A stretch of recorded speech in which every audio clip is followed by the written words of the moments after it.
right, welcome back to the Farm Kenya show. And, you know, you can tell whether your fingers are becoming fatter by just trying to put on the gloves.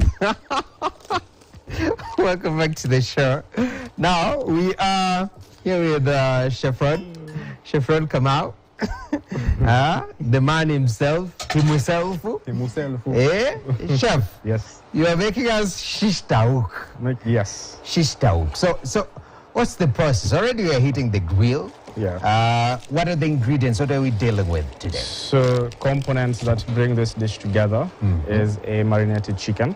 So, Marinated chicken. Yes. Okay. So chicken, we have, well, I'd say just a mixture of onions and tomatoes. Gherkins. We have tahini and a garlic sauce. Okay. So the sauce is just to add more flavor and moisture inside the wrap.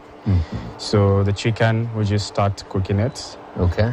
Marinated with some yogurt, warm spices like cinnamon, has some cumin. It's just a mixture of spices that are popular within the Mediterranean type of cuisine. Okay. To just bring out the flavor of the dish and actually walk along the name of the dish itself, Shish Taouk. Because there are certain spices or a marination that's used for this particular kind of dish. Okay. Yogurt also included. So we're really sticking to that because it's a Mediterranean-inspired type of dish. So finishing this off, we can have it in different kind of ways. You can have it as a kebab. You can have it as a wrap. And so for us today, what we're making is now the wrap itself. Okay. Yeah. Beautiful. Wrap seems to, you have to be able to contain the ingredients nicely. Yes. Yeah. And that's why I hope we have a wrapper. We have a wrapper, or rather, I'd call it like flatbread or just a wrap. Chef. If you weren't a chef, you would have been a rapper. You never know, you know. In another life. I know. In another life. Another life. Yeah. Chef who raps, man. Uh-huh. Remember the Salt Bay guy? Uh-huh. Yeah? Yeah. Remember him? I remember him. Is he a chef or he just used to cut meat? You know? I believe he was a butcher. He was a butcher? Yeah. But also that's a chef too. A butcher is a chef? Yes, he can be a chef. It's Really? a speciality you can have in this line of work. Yes. Okay. Yes. That's interesting. So basically all you're doing is just ensuring you're doing proper cuts of meat and within the specifications that it's required. Okay. Yeah. That's incredible. So the marination, you say that is the foundation. Yes. It starts with proper marination. Yes. Is there a right way and a wrong way to do marination, especially on chicken specifically, since that's what you're dealing with today? Depends with what you want to make and the flavors you're trying to bring out. So I think that's just the basis of it. Anytime you're marinating, it's usually influenced by the flavors you want to have, your food to have. Okay. And also the influence where it's from. So if it's an Indian-inspired dish, what we'll use are just common spices or flavorings within the Indian type of cuisine.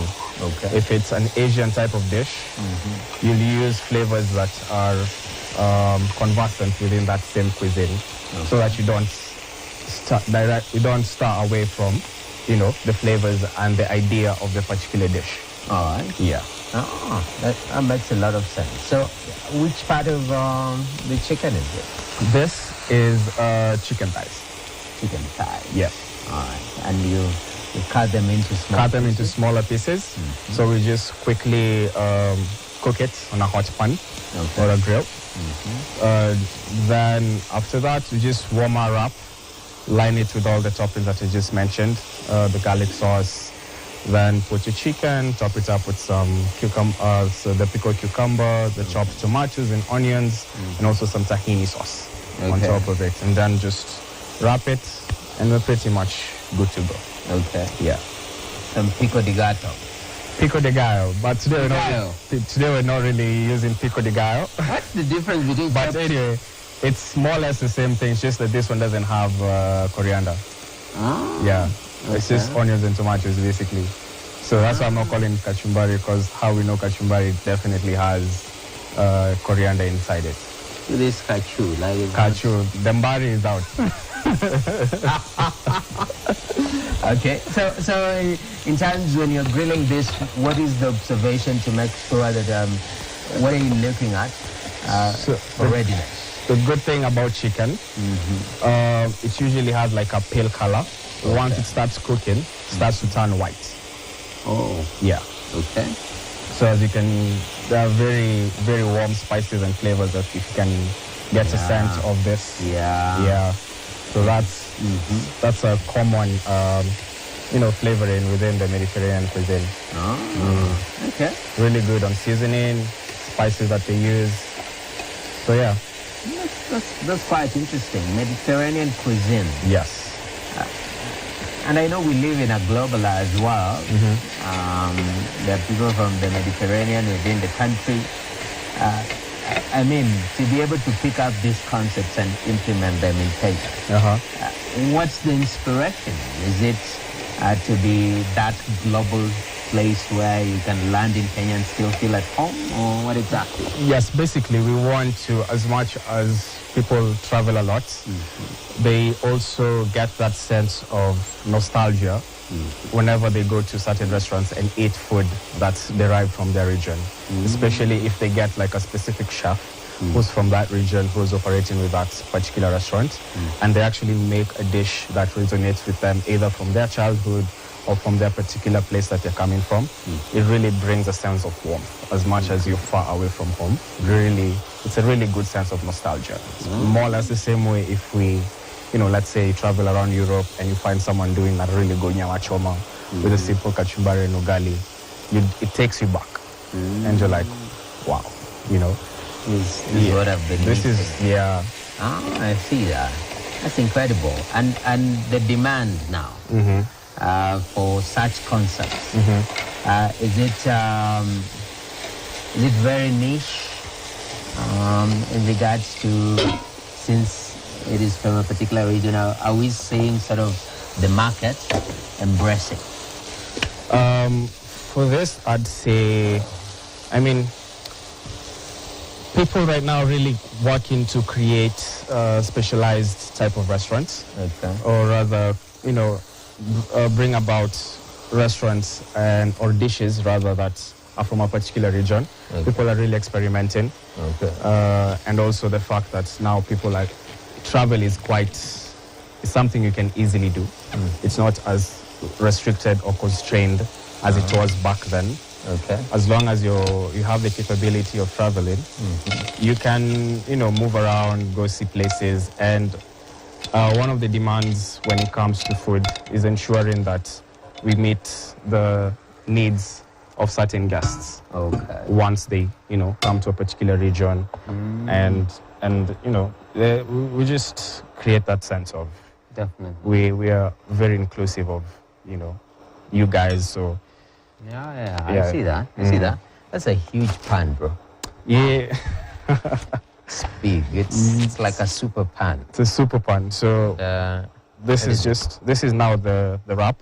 The wrap? Yes. What is the wrap made of? It's just basically flour, yeast, a bit of oil, some salt.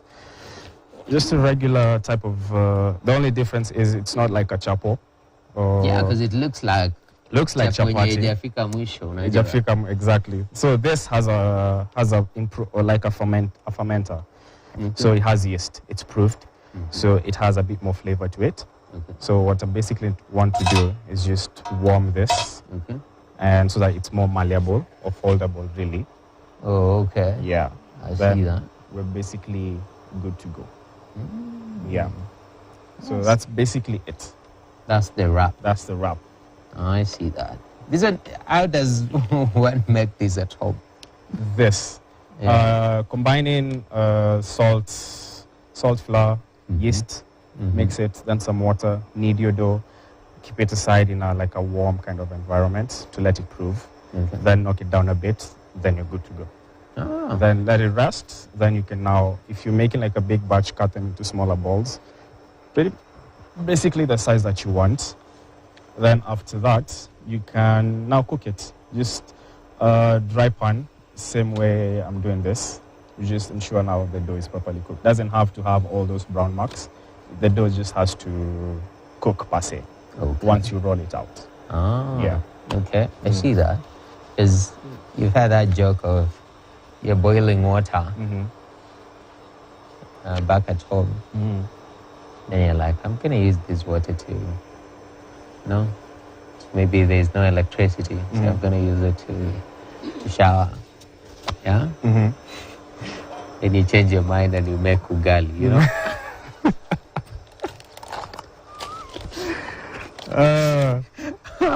Yeah. Okay. Away from that. That is? Now this is now the garlic sauce. Garlic sauce. Yes. Usually. Garlic sauce. Hey, homemade garlic sauce? Yeah, homemade garlic sauce. How do you make garlic sauce at home? Get some garlic, mince it up or blend it into like a fine kind of puree. Then mix it with some, you can either make it with cream.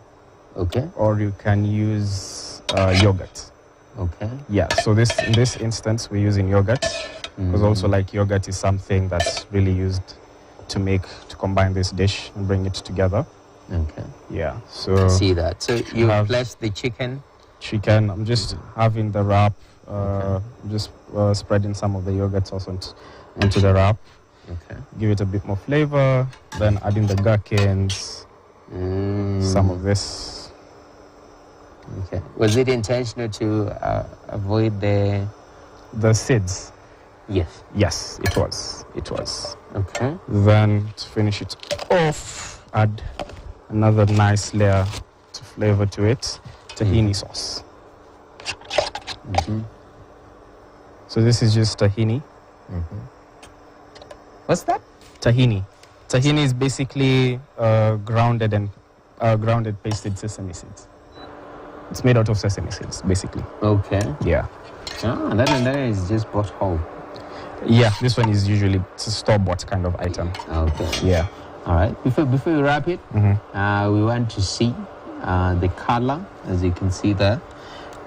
You say that color is very critical when it comes to eating. Yeah. But now, for this, ideally, since it's just within the wrap, now the flavors will down. That's the most. That's what will be more bolder for Okay. For everything. So just a bit of salt, just to season now the tomatoes and the onions, since we didn't season them per se. Okay. And the components also, even before you close it up, in regards to, because trust me, somebody's seated and they're like, what is the health benefit of this? So balance it for us. So this meat, good source of protein. Yogurt has microbes, so really good for your gut. Tahini is a really good antioxidant and also anti-inflammatory properties. And also the pickled cucumber, it has also gut health benefits. So this is really good for, as you're eating it, it's going to be beneficial to your gut, basically. Okay. And since we accompany it also with sweet potato fries, sweet potato fries are really high in fiber. So it's really helpful when it comes to digestion. Okay. Yes. Lovely. So we are about to wrap this up. Roberto, it's about to be a wrap. Okay. You're not the only one with puns. Yeah, you have yours there. Okay. So that's basically it. Okay. Then just to finish it off, put it in this, so we can easily just eat it out. Just secure the ends. Secure the ends. See that? And voila.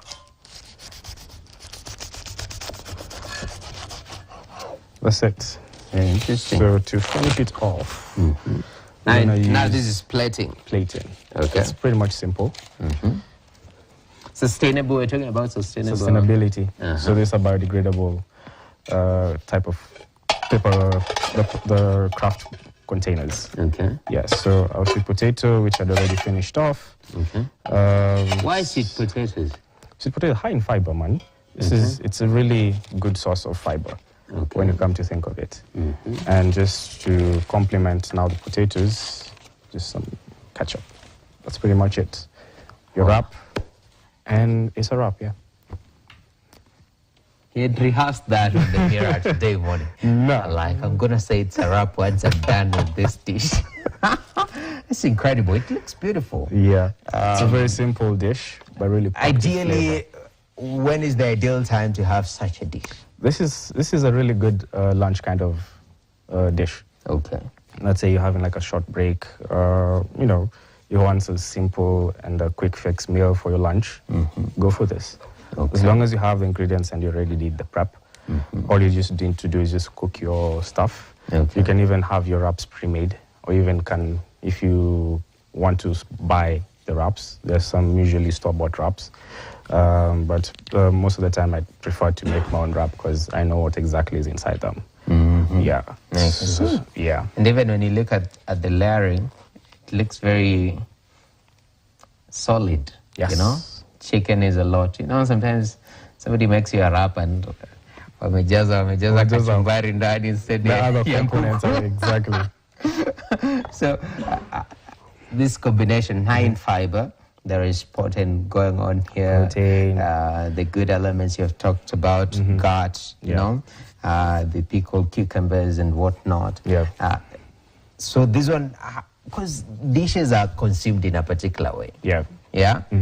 Yes, you can go and you find a meal and you decide, nitaanza na chai niongeze na viazi, but maybe in their culture, they start with viazi, then ongeza na chai. So in terms of this meal, the source where the inspiration comes from, how do they consume it?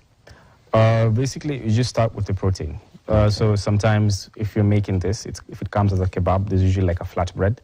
So you just have the kebab, the flat bread, and maybe a few components, some grains placed on the side. So basically, it's either you just more or less, now it becomes more or less like similar to the way the taco is looking like. You just fold it in with the same components. You can add, if you have some sauces inside or the side, you can just add it on top and just have it like that. Okay. Yeah. Oh, that's incredible. All right. So, funny enough, today we've been told that we have 10 minutes. You see how life is funny. Funny. Do you need 10 minutes? You do not have those 10 minutes. You are done. You're done. You're like, yeah. 10 minutes. You got it. Okay. Yeah. So we're sour. So let's start testing, because testing is very important. I mean, this one you can have with you don't really need cutlery per se. Just pick a fry, dip it into tomatoes, just have it the way it is. Let's start with the fry.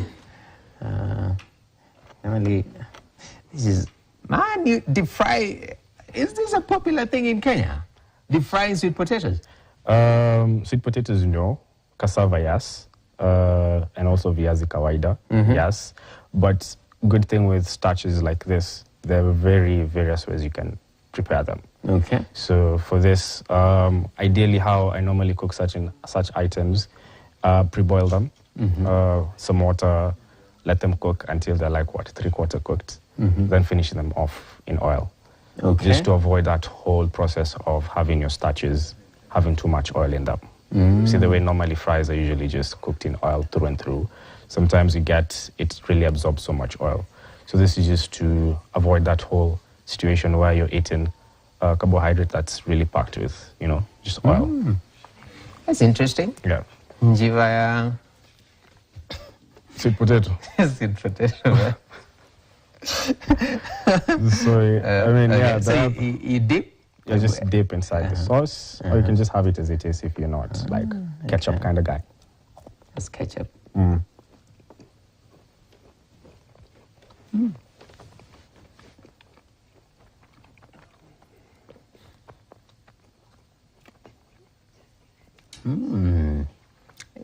The deep frying of the potatoes sort of forms a coating to it. Yeah. But inside it's still. Yeah. That's a technique in by itself. Yes, it is. So cooking it in water ideally just allows it to keep the moisture inside the item, like the potato itself, right?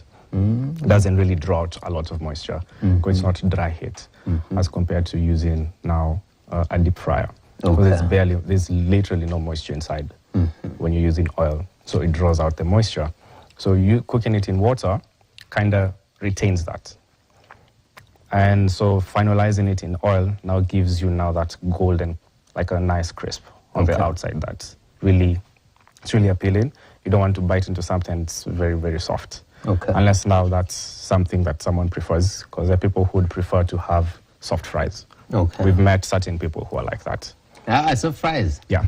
They're like, yeah, I want my fries soft. Man, that's borderline a traumatic experience. Okay, not traumatic per se, but you know, chips mwitu. Yeah. You know, back in the day, kitoka primary school, ile yenye imechomewa hapo kando, ulikuwa unaekewa kwa paper bag. Alafu unatoboa hapa kando, alafu unaanza kunywa chips. You wonder why this country is in trouble. Tumekuwa tukikunywa chips. That's funny, man. But yeah, the people prefer yeah, the people who would prefer not to have that, like their fries cooked with a nice crunch on the outside. They just prefer having it soft. And there are people who actually love crunchy fries. So they'd say either extra crunchy or just crispy fries. So ideally just make sure it's soft on the inside. But also now that once they have a bite, they now feel that crisp or that crunch once they're eating it. Yeah. That's interesting. I think more of our viewers should try deep frying sweet potatoes, which is very interesting. Yeah. We'll just give it a finish of this one. The wrap. Ideally, you should have it. It should be served hot. When it gets cold, it's an issue. If you prefer hot food, then I think you wouldn't get to enjoy a cold wrap. But I mean, you can have it either way. Yeah, you can just quickly make it once it's out of the pan. You wrap it for now. The reason why we put now this is just to have that. You don't like ideally when people are the hygiene per se. So when you're eating it, you don't really have to have that whole struggle of having to wash your hands. Or maybe if you've touched something and you want to come back to your food, you still have this as a protective kind of thing. You know. So all you just do is just peel the layers of the crisp of paper, and you can continue enjoying your wrap. Yeah. I see that. So shall we try the wrap? Yes, we can. Wow. It's very interesting. You unwrap it. Yeah. After wrapping it. Yeah. You're fraud. So that's very cool. So just for purposes of just let me just cut this. Nice technique, yeah. Yeah. I mean, just cut for the sake of cutting. Bure imekatika. Yeah. Oh, it's a spoon. Yeah. So you can just use your fork, and that's pretty much it. Oh. Yeah, you can just... Okay, let me do that.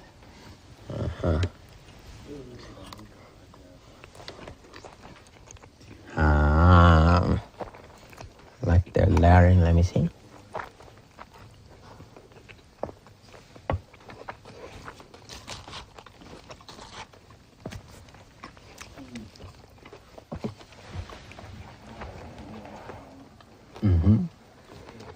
Really testing.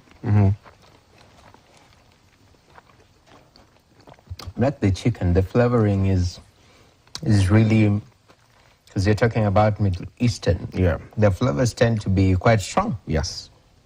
They're quite bold on their flavors. Yeah. They really don't go easy on it because it's something I think now they preferred. And also maybe along the way, there's a whole margin of different types of dishes from, cultural kind of exchange and all this and stuff. Yeah. How do you Kenyanize this? Kenyanizing it, I think, is the idea of putting now the tomatoes and the onions. Okay. Yeah. Ideally, they don't use that mostly? Not really. Okay. But it's usually, for tomatoes, I know it's a common ingredient across the world. Okay.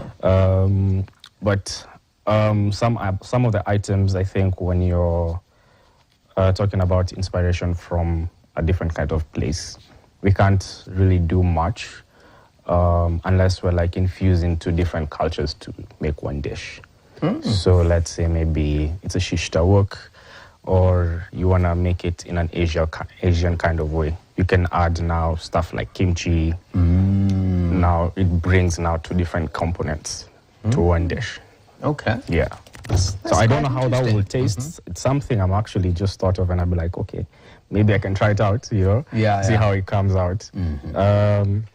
Yeah, but there's certain, I think when you come in also, when it comes to like merging different cuisines, ideally the best way is to still maintain some originality of both dishes, so that when they're combining and coming together, you can it harmonizes, or you know, it doesn't bring that like you've one overpower the other. Okay. Exactly. Oh, that's the risk. Yeah. Oh, I see that. I love the flavors, very rich, bold, as you call them. Yeah. I can see that. I can see how that goes. Wow. So shish taouk is something somebody can make at home? Yes, you can. You definitely can. This is something you can easily make at your place. Sometimes chefs, you know, you No. Like, you can do this. Yeah, you can. As long as you have the ingredients and there's that execution process that you can be able to do. I mean, cooking chicken. Who can't cook chicken? You know? Who can cook chicken? Yeah. Chef, show me one person who can cook chicken. You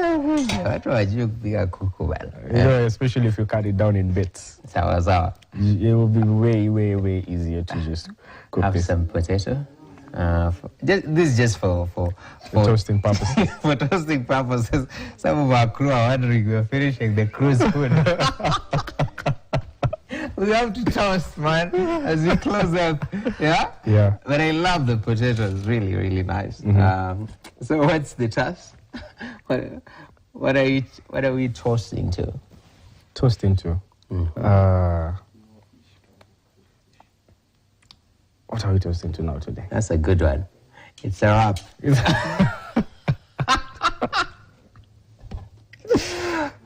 Thank you very much. Cheers. I really appreciate. Thank you for having me. It's always a pleasure, man. Always a pleasure to be here. Yeah, I appreciate it. Thank you very much. As Chef Ron Kamau, and he says, look at me, it looks very bold, you know. Chef Ron Kamau taught us how to make shish taouk and how to deep fry potatoes. And I think it's something that you can do at home from where we stand. He says it's easy. I don't know about that. But give it a try, man. There's nothing wrong as long as you don't make food that will hurt you in the name of experimenting. So make sure you Google the ingredients, all right? But that's where we put a full stop to I'm Kenya Show today. Thank you very much for watching. We really do appreciate. My name is Nokip Kimboy, being your host. Till next Tuesday, I'll be practicing my Shish Taouk. We out.